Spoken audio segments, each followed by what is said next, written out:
Hola, ¿qué tal niños? Espero que estén aprendiendo ahí en casita como en la escuela, y hoy vamos a aprender las partes del cuento y me va a acompañar nada más y nada menos que Daleisa.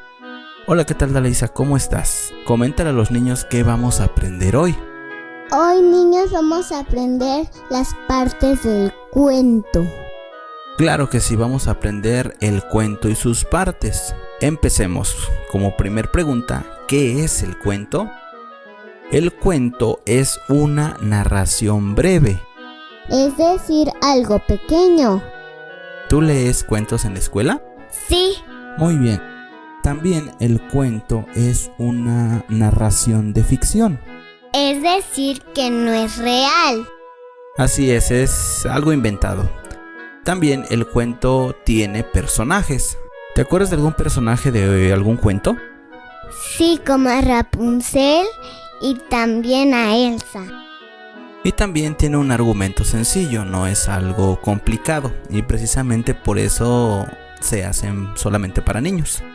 Ahora vamos a ver las partes del cuento. ¿Cuál es la primer parte del cuento, Daleisa? Planteamiento. Así es, la primera parte del cuento es el planteamiento, que también se le puede llamar introducción o inicio. Y en esta parte, pues es la parte inicial de la historia, donde se presentan todos los personajes y sus propósitos. La introducción, pues también sienta las bases para que el nudo tenga sentido, que es la siguiente parte del cuento.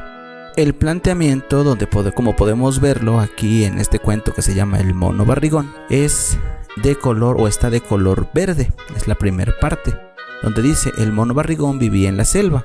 Era amigo de todos los animales y siempre vigilaba que cada uno cuidara la naturaleza. La siguiente parte es el nudo. Así es, Daleisa. La siguiente parte es el nudo. En el nudo, que también se llama desarrollo, es la parte donde se presenta el conflicto o el problema de la historia. Allí toman forma y se suceden los hechos más importantes. Y ponemos nuevamente como ejemplo el mono barrigón, que está separado ya el nudo de color rosa. Y por último está en desenlace. Así es, el desenlace, y en esta parte es donde se suele dar el clímax y la solución al problema, y donde finaliza la narración. Y también lo podemos ver en el cuento del mono barrigón, que se encuentra de color azul. Ok, ya vimos qué es un cuento y las partes de un cuento. Ahora vamos a ver los elementos de un cuento.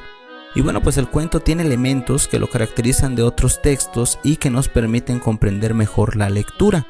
Y bueno, los elementos que vamos a conocer a continuación son 6. El tema del cuento, ese es el primer elemento. Y bueno, pues este es el asunto sobre el que trata. Los temas pues aquí se expresan con sustantivos. El segundo elemento es la historia, y bueno, esta se compone de principio, desarrollo y desenlace. El desarrollo contiene a su vez el conflicto, que es el problema, además del clímax, que es pues el punto de mayor tensión en la historia. Y aquí vienen pues las partes del cuento, las que ya vimos. La tercera es la trama, es el orden en el que el narrador cuenta las partes de la historia, cronológicamente, iniciando por el conflicto. El elemento número 4 es el ambiente, y bueno, se compone de elementos como el tiempo, espacio, entorno social, etc. Este sirve para conocer dónde se desarrolla la historia e influye en los personajes. El elemento número 5 es el narrador. Puede o no estar involucrado en la historia y es la persona que narra el cuento. Y por último, el elemento número 6 son los personajes, que son quienes realizan las acciones del cuento.